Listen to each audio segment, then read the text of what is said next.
Pasok na sa NBA Finals ang New York Knicks. Record holder na si Clarkson sa NBA. Tara kwentuhan. Walang patawad at kinumpleto na nga ng New York Knicks ang sweep sa Cleveland Cavaliers.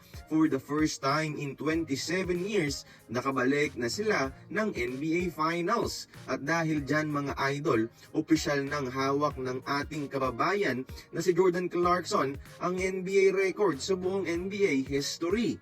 Siya na ngayon ang kauna-unahang Asian player sa NBA history na makapasok ng finals for the second time mga idol.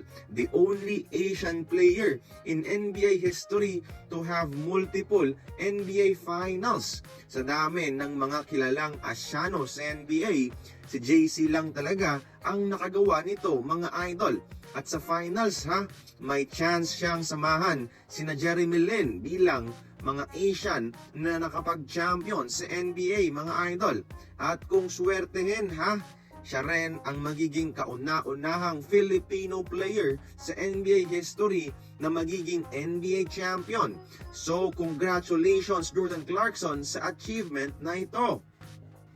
Pero sa buong Cavs series, pansin ang pagkahulog ni JC sa rotation ng New York mga idol. At ganun talaga pag playoff basketball. Okay lang yan Nakadepende kasi sa matchup kung sino ang ilalaro.